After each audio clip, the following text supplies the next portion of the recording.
On the surface, Pokemon may appear like a straightforward and simple game. You catch the guys, you use them to beat up the other guys, and you become the very best. Easy!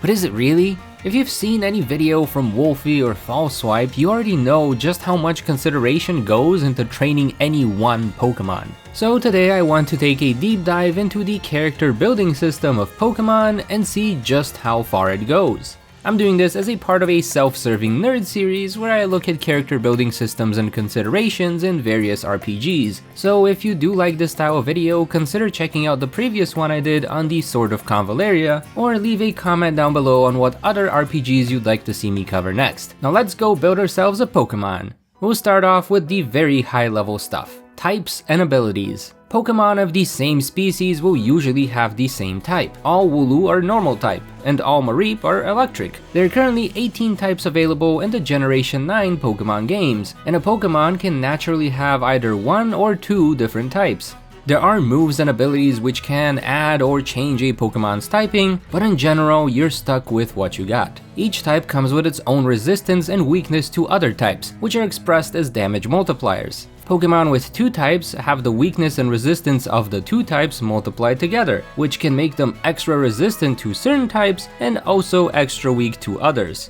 The other thing same species Pokemon share is their available abilities. Most Pokemon have one or two ability options plus a hidden ability. Again, let's use Wooloo and Mareep as an example. Regular Wooloo will all either have Fluffy or Run Away as their ability. Meanwhile, regular Mareep will all have the Static ability, they only get one option.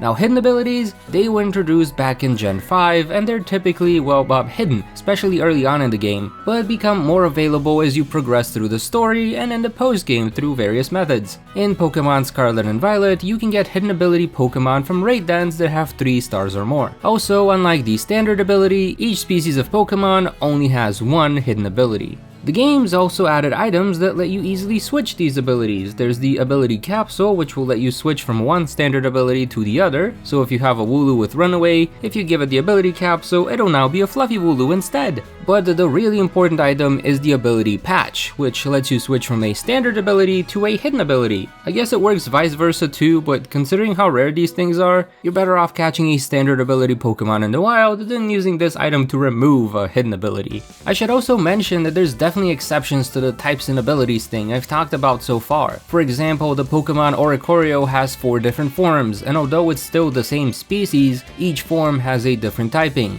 There's also some Pokemon that have a unique standard ability and no hidden ability at all. These are typically Pokemon that have some gimmick like Aegislash and its stance change, or Cramorant with its Gulp Missile. And then there's also Pokemon who have hidden abilities that let them change their type, like Darmanitan and its Zen mode. So even though there's definitely a general rule for these things, there's plenty of Pokemon that deviate from the norms, but what else would you expect from a game that has over 1,000 different species? Moves. Each Pokemon has at least one move it can use during battle, and can know up to 4 moves at a time. If a Pokemon learns more than 4 moves, you have to select which move remains in the usable pool of 4, and which will not. But don't worry, because you can always rearrange them later, as any move the individual Pokemon learns will be available to them forever. But this is at an individual level, so if you teach one Wooloo Headbutt, any other Wooloo you catch may or may not know that move, it doesn't matter, it's the individual Wooloo that learned it. In general, each Pokemon has at least one move it learns by default, and then it can learn more moves as it levels up. Some Pokemon can only learn specific moves before evolving, so if you evolve a Pokemon before it hits a certain level, that move will no longer be available to them. You can see an example of this in one of my challenge runs that I did as Kofu, where his Crabrawler can only learn Crabhammer before it evolves at level 37. If you do evolve it before it hits that level, the Crabominable it turns into will not be able to use that move. In general, not many Pokemon have these pre-evolution exclusive moves, so unless you're trying to go for a very specific build, you don't have to worry about evolving them too soon. Pokemon can also learn moves from others in the same egg group, more formally known as egg moves. For example, Wooloo, which are in the Field Egg group, can learn the move Swagger from Scraggy, which are also in the Field Egg group. They could probably learn an egg move from Mareep as well, since Mareep is also in the Field Egg group, but sadly we don't have a game with both Wooloo and Mareep in it, so that example will not work here. Thank you, Game Freak. In the olden days, you would only learn an egg move by having the two Pokemon breed and their child would know that new move. But in the more recent games, it's become much easier and possible without having to Well, you know, in Scarlet and Violet, it's as easy as giving the Mirror Herb item to a Pokemon with a free move slot, and it will learn the egg move as long as another Pokemon in the party knows that move. All you have to do is set up a picnic and then bam, egg move learned.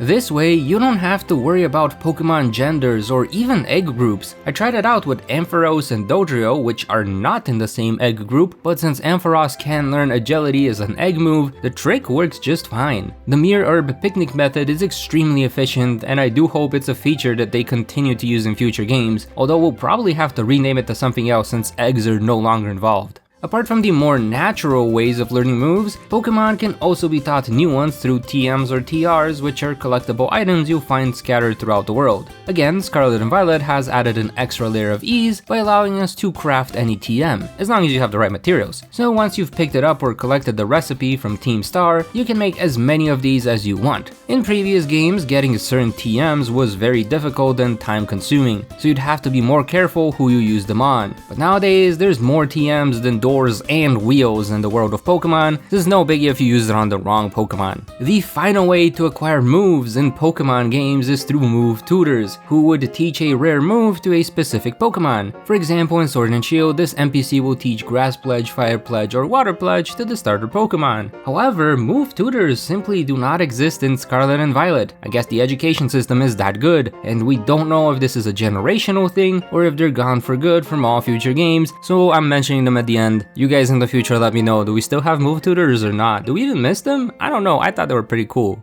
Pokemon stats. This is the final species-specific character building aspect in the Pokemon games. Just like with types, abilities, and available movesets, all Pokemon of the same species will have the exact same base stats. The base stats essentially determine how high a certain stat can get, and in turn determine what role the Pokemon is likely to play. This is most easy to see in Pokemon like the Evolutions, which have different stat spreads, but two of them are always going to be 130 and 110 respectively. For Umbreon, the 130 stat goes to its physical defense and the 110 into its special defense, making it a pretty bulky Pokemon. Meanwhile, Espeon is much more offensive, getting that 130 in its special attack and the 110 in its speed. The sum of the Pokemon's base stat often determines where it stands in terms of power level. For example, the pseudo-legendary Pokemon of each region have a base stat total of 600. Meanwhile, the weakest Pokemon like Sunkern and Blipbug get a base stat total of 180. To show you just how much of a difference this makes, the highest possible attack stat a Sunkern could reach naturally is 174. Meanwhile, Paldea's pseudo-legendary Baxcalibur can have an attack stat of 427. So a Sunkern would have to attack 2.5 times to deal as much damage as a single attack from Baxcalibur. And unfortunately for our poor little Sunkern friend, these base stats cannot be changed. So this little guy is forever stuck as the weakest Pokemon in Paldea. No, I'm not gonna do a run as a Sunkern. Individual values. While the base stats of a Pokemon make them different between species, the individual values make them different within species. Base stats set a species apart, like giraffes and zebras, and IVs set individuals apart, for example determining how tall the zebra can be or how fast it can run. Each of the 6 different stats in Pokemon has their own IV, which ranges from 0 to 31, and is generated when an individual Pokemon first spawns. You can think of them as their genes. So if you go and catch 2 Sunkern, even though both have the same base stats, the 2 individuals will have different IVs for different stats and will therefore have slightly different numbers. Typically, you want to have an IV of 31 since that will give you the highest possible value for that Pokemon's base stat. There are some rare cases where you'd want to have a 0 IV in say your speed stat, but that's only if you're gonna try and run a Trick Room team where the slowest Pokemon will attack first. Otherwise, you want to go for that 31. Anything less and you're just being suboptimal. The problem is that while Pokemon will have a random IV that's usually not 31, so you either want to catch high IV Pokemon from raid dens or breed for a Pokemon with naturally high IVs. Just kidding, that's what we had to do back in Generation 4, but now we have a nice quality of life function that lets you trade in bottle caps to instantly get a perfect IV of 31. Who cares what genes a Pokemon got when it was spawned in? As long as you can collect enough bottle caps, any one of your Pokemon can become the best genist. Hyper Training has been available since Generation 7, and just like with the Mirror Herb thing, it makes building your preferred Pokemon super easy. The main slowdown is collecting enough bottle caps through the raid battles or Pokemon with a pickup ability. In general, you want to get perfect IVs for your HP, defensive stats, speed, and one of your offensive stats of choice, meaning you need 5 caps per Pokemon or a golden cap that gives you all perfect IVs. Again, there's exceptions to this in high level play, but I'm looking at the building system in general. Effort values. Not to be confused with the Pokemon EV, EVs are an extra layer of character building for your Pokemon stats. Base values determine the maximum number a stat can reach relative to other species. IVs determine how high that number can go relative to other individuals in the same species. And EVs, they determine how high that number will actually reach. They kinda work like nutrients. If you give the individual Pokemon a lot of calcium, it's gonna have strong bones, high special attack. Anyways, you get EVs by battling other Pokemon, and the type and amount of EVs depends on the Pokemon you defeated. It's usually based on that Pokemon's highest base stat. For example, Magikarp have a really high speed stat, so if you knock one out in battle, your Pokemon will get 1 speed EV. Pretty simple. This is a cool feature because it means that as you play through the story, your Pokemon will naturally get stronger than those of the NPCs since you have an extra stat buff from all of the EVs you've gained along the way. However, just like you cannot go to a buffet and eat all of the food there, a Pokemon cannot get infinite EVs. In fact, the EV cap maxes out at 510, which isn't even high enough to get at a date these days. It's also worth mentioning that you can't toss all of your EVs in one specific stat, since each stat maxes out at 252 EVs. That means that if you beat up 252 Magikarp, your Pokemon will have achieved the highest speed stat it possibly can, defeat any more, and you will not see any benefit.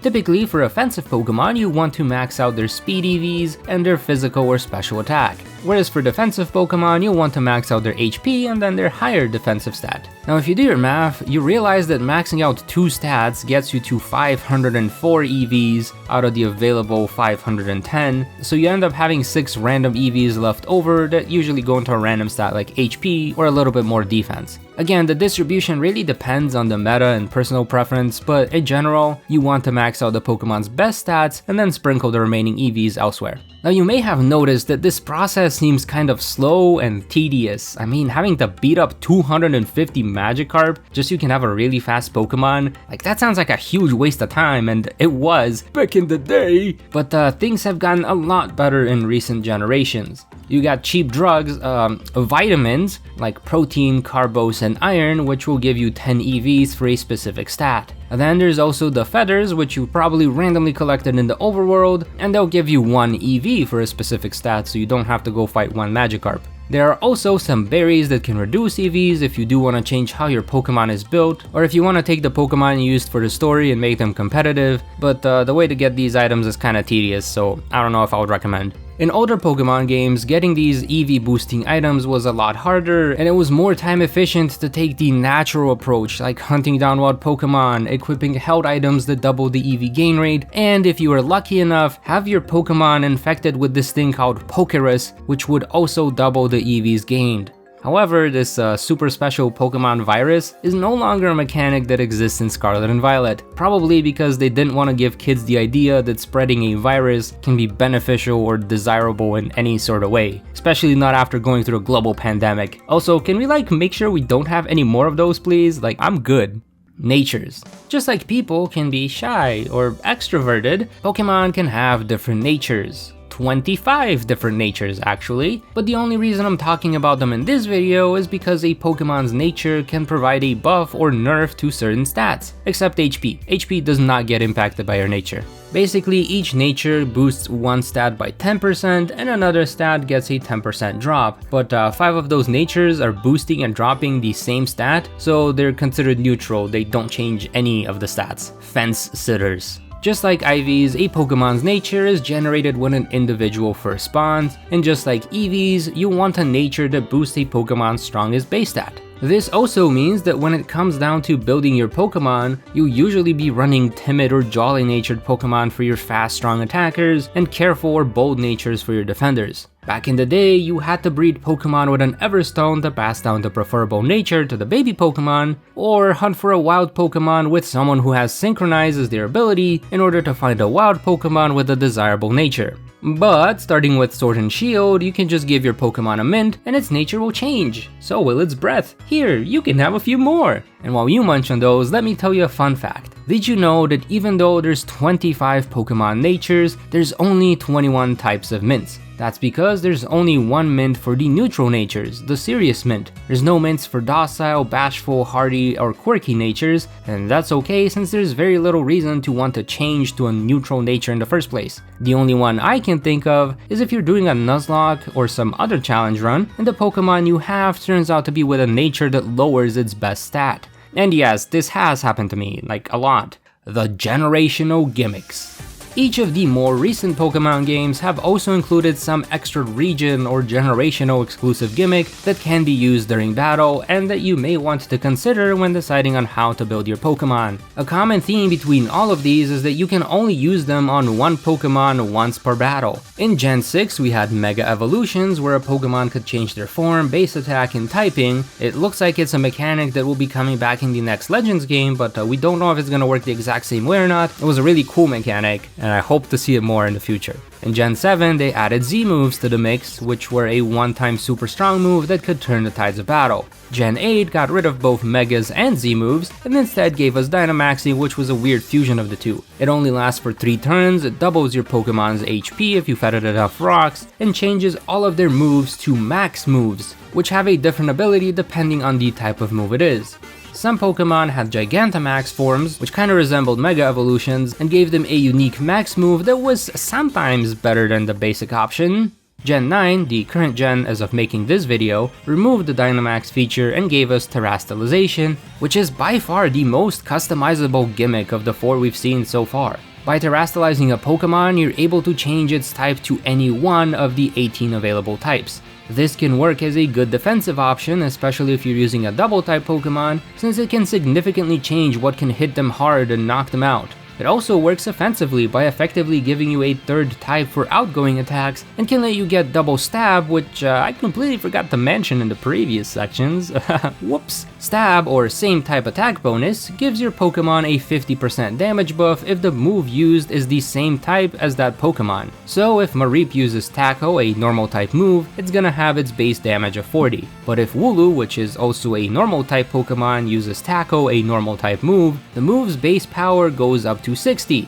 Now if you were to terastallize that Wooloo into a normal type, it would get a double stab, it would have 2 normal typings, so the move's damage is increased by 100%, it doubles, making the Tackle have a base damage of 80. Sadly, this could never happen because Wooloo never made it into Scarlet and Violet. I'm sorry, I'm so bitter about that, I just really like Wooloo. The DLC also added a 19th type, the Stellar type, but this can only happen by terastallization, and it doesn't change your Pokemon's actual typing, so their weakness and resistance do not change by terastallizing into Stellar. However, it does give you the stab bonus for the first time you use a move of each type. So if Mareep turns Stellar and it uses Power Gem, a rock type move, Power Gem is gonna get a stab bonus, but it's only 20%? And the second time it uses Power Gem, the stab bonus is gone. Now if you use an electric type move, you'll get the double stab bonus, but only the first time you use it. After that, any electric type move will just go back to single stab, the 50% bonus.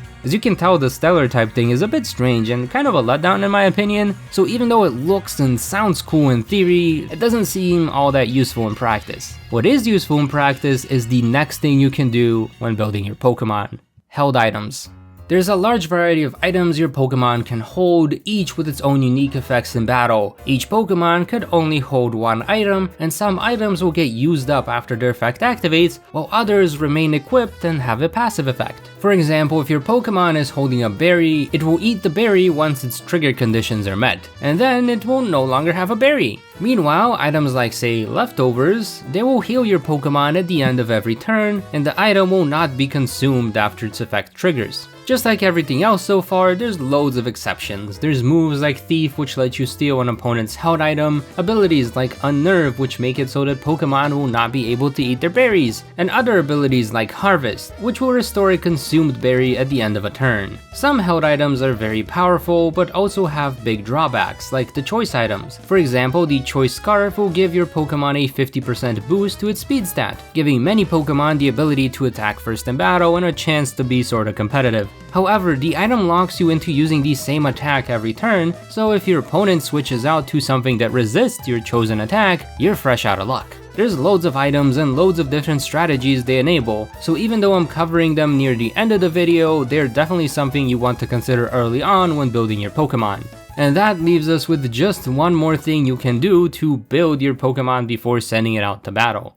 Titles. Ribbons have existed in the Pokemon game since Generation 3, however they didn't become a customization option until Generation 8, where having a ribbon or mark can give your Pokemon an extra title when it gets sent out in battle. This is a purely cosmetic customization option, but just like having a shiny Pokemon, I think it's a pretty cool flex. That's because getting a Pokemon with a specific mark or ribbon is pretty hard. You can only get marks from catching wild Pokemon, and even with a mark charm, getting the one you want is still pretty rare. And with that, we've covered everything you can do to build your own Pokemon, I hope. Knowing me, I've probably missed something random, but can you blame me? I thought this was supposed to be an easy baby game, but it sure has a lot of in-depth character building features. And I'm kinda glad we're getting all these extra quality of life features in the more recent games because I kid you not, it took me like a whole week of grinding just to build one Pokemon back in the original Diamond and Pearl days. Now you can get away with just a few hours of grinding to collect all the resources you need and bam, you have yourself a battle-ready Pokemon. While the process has become relatively easy, the decisions you make are far from it, since building up a team of 6 Pokemon becomes a huge game of risk management.